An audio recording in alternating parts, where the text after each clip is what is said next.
Jeudi 15 mai 2025, mesdames et messieurs, bienvenue dans ce numéro d'information sur la radio-télévision communautaire RTC pour démarrer à Kaolack. Malgré les efforts consentis dans la lutte contre le VIH-Sida, le district sanitaire de Kaolack tire la sonnette d'alarme. Plus de 94 nouveaux cas ont été détectés, une hausse qui préoccupe les acteurs de la santé et les populations. Ainsi, les autorités sanitaires appellent à une mobilisation massive autour du dépistage pour freiner la propagation du virus. Le détail dans ce reportage signé Tening Diary. Malgré les campagnes de sensibilisation et les moyens de protection mis en place dans le cadre du programme de lutte contre le VIH, le nombre de personnes testées positives reste en hausse. En effet, 94 nouveaux cas ont été recensés dans le district sanitaire de Kaolack, selon la responsable du programme VIH-Sida. Pour la situation du VIH à Kaolack, nous pouvons dire que c'est un problème de santé publique, puisque rien que pour l'année 2024, nous avons enregistré dans le district sanitaire de Kaolack 94 nouveaux cas de VIH. Et sur ces 94 nouveaux cas, il faut dire qu'il y a une place importante que les femmes occupent. Sur ces 94, on a 64 femmes, dont 10 étaient des femmes enceintes. Madame Cécile Faye révèle également que le déficit en matière de dépistage constitue l'un des principaux facteurs de cette propagation, rendant la réponse encore plus difficile. Pour résumer la situation, nous avons un gap de dépistage au niveau de Kaolack parce qu'on n'arrive pas à dépister toutes les personnes qui vivent avec le VIH, notamment les femmes enceintes et les enfants qui vivent avec la maladie. Concernant le traitement, nous n'arrivons pas à enrôler toutes les personnes qui sont dépistées positives.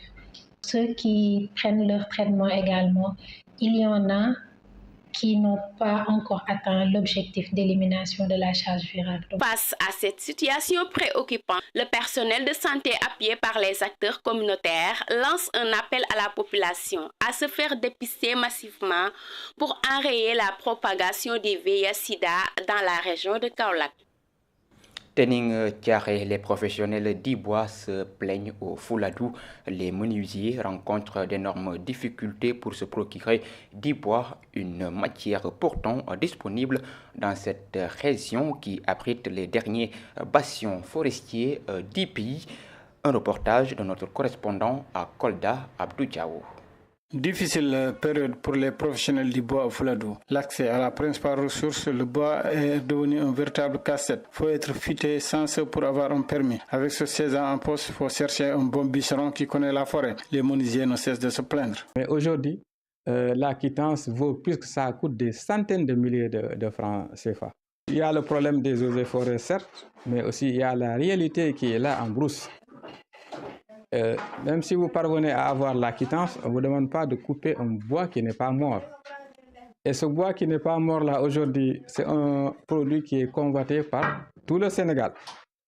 Alors, quelque chose qui est convoité par tout le monde, ce n'est pas facile à avoir. À côté, il y a ces espèces protégées qui attirent pourtant le plus de clients. À l'exemple du bois de Vène, beaucoup de professionnels sont obligés aujourd'hui de trouver le lenguet, un bois de qualité mais difficile d'en trouver aussi dans cette forêt. Je préfère le bois de Vène. Mais il y a certains qui disent que pour avoir le bois de Vène, c'est difficile. Eux, ils préfèrent le dimbu. Je ne vous dis pas que je ne travaille pas le dimbu. Je travaille bel et bien le dimbu. Par exemple, moi, je travaille sur 3 qualités de bois. Le Vène, le lengue et le dimbu. La rareté du bois ralentit toutes les commandes chez les menuisiers. Il y a souvent des conflits entre les clients et ces professionnels du bois. Ça dépend des clients. Notre travail dépend de nos clients car c'est eux qui dictent leurs préférences, que ce soit les bois vins ou dimbu. Nous nous basons sur leur choix pour les satisfaire.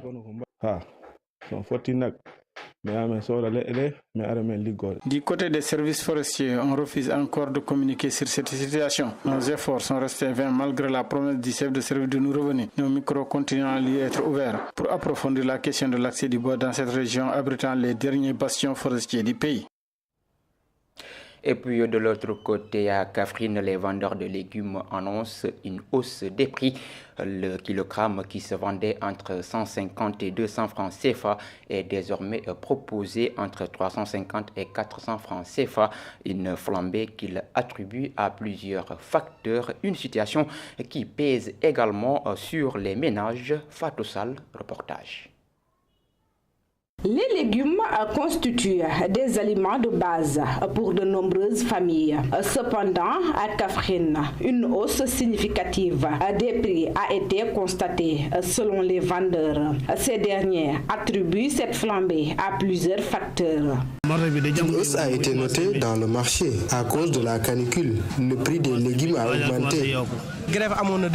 Une grève de 2 jours a été observée, mais cela n'a rien changé. On croyait qu'avec ce mouvement d'humeur, les prix allaient baisser, mais malheureusement, malgré la fermeture de certains étals, en guise de protestation, le prix du kilogramme de légumes reste élevé. Le prix du chou est à 250 francs, le manioc à 400 francs le kilogramme, la carotte c'est entre 300 et 350 francs. On vendait le panais et l'aubergine à 200 francs, maintenant c'est à 350 francs. Auparavant, le kilo coûtait même 150 francs, mais actuellement, ça varie entre 400 et 500 francs. Cette situation pèse lourdement sur les femmes, contraintes de se rendre chaque jour au marché, malgré la cherté persistante des produits. La vie est dure, aussi bien c'est les hommes que c'est les femmes, parce qu'il n'y a pas d'argent. Ce qu'on achetait à 100 francs coûte maintenant 200 francs, donc il faut trouver des solutions. Face à cette réalité, les vendeurs estiment qu'une solution durable consisterait à exploiter les terres disponibles avec l'appui des autorités. Une telle initiative permettrait de produire localement les légumes et de mieux approvisionner le marché de Kaffrine. À présent, parlons éducation avec le conseil départemental de Vélingara qui a remis 150 tables bancs à l'inspection de l'éducation et de la formation. Ce don vise à réduire le déficit de 800 tables bancs dans les écoles. Pour le président du conseil départemental, même avec des moyens limités, il est important de soutenir l'éducation, une compétence transférée à leur institution. Ibrahima Diawadou Bari, que nous écoutons au micro de Mariam Abba. Nous devions faire 150, mais les 125 sont déjà disponibles et les 25 arrivent. Donc une précision, c'est que ce lot concerne la dotation d'un élève. Et nous comptons vraiment accompagner l'État que vous représentez, l'État central dans le domaine de l'éducation. Nous comptons vous accompagner comme nous le faisons toujours, parce que nous avons des institutions convergentes. Donc nous venons en complément par rapport aux efforts de l'État. Vous avez invité la dernière fois, vous avez même souligné le gap. Je pense qu'aujourd'hui, on a un gap de 800 tables bancs. Nous allons y participer grandement.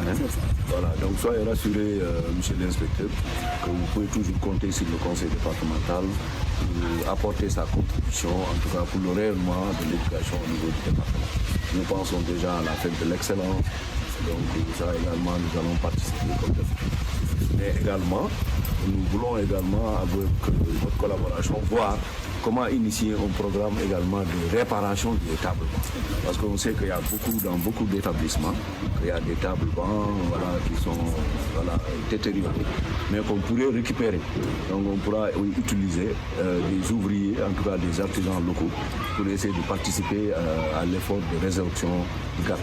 Parce que les tables bancs, c'est le premier intrant. Parce que si vous venez à l'école après l'enseignant, je pense que c'est les tables bancs là. S'il n'y a pas de table banc, vous ne pouvez pas dispenser des enseignements. Donc nous mesurons l'importance qu'il y a à trouver des solutions pour la fourniture de tables bancs. Éducation toujours, mais cette fois-ci à Ziguinchor, où l'école Antoine de Padoue se trouve au cœur d'une vive polémique après la diffusion de danses jugées obscènes exécutées par de jeunes filles sur les réseaux sociaux. Les réactions se multiplient entre indignation et mise en cause des encadreurs. Des militantes pour la paix et les droits des femmes dénoncent un acte contraire aux valeurs éducatives et culturelles de la Casamance. Aïssa Douzinet Balji, reportage. La présidente du comité de lutte contre les violences faites aux femmes et aux filles a réagi suite à la diffusion d'images montrant les filles d'un établissement scolaire exécutant une danse jugée obscène le 9 mai lors de leur journée culturelle. Ce qu'on n'a jamais connu ici, c'est ce qu'on a vu faire nos élèves de Antoine de Padoue. C'est des images qui ne sont pas belles à regarder, ni bonnes à regarder. Parce qu'elles ont terni l'image de toute la Casamance et l'image aussi des écoles, des établissements. L'école, c'est pour apprendre. L'école, c'est l'éducation, c'est l'instruction. Mais ce qu'on a constaté, c'est comme si ce n'étaient pas des élèves. Ces comportements sont déplorables. Elle a invité les parents à renforcer l'éducation de leurs enfants en leur inculquant les valeurs culturelles et morales qui fondent notre société. La part des parents aussi, il y a l'éducation de base. Parce que si on dit l'éducation à l'école, c'est-à-dire la continuité de l'éducation de base des enfants au niveau de la famille. Au-delà de la polémique suscitée par cet incident, cet épisode rappelle l'urgence d'un dialogue sincère entre l'école et la société en vue d'inculquer aux jeunes les repères éducatifs nécessaires à leur épanouissement et leur responsabilité citoyenne. Merci à vous, Aïssatou Zinette Badji. Mesdames et messieurs, c'est la fin de cette édition. Merci de l'avoir suivi. L'information continue sur www.iracsenegal.sn. Au revoir.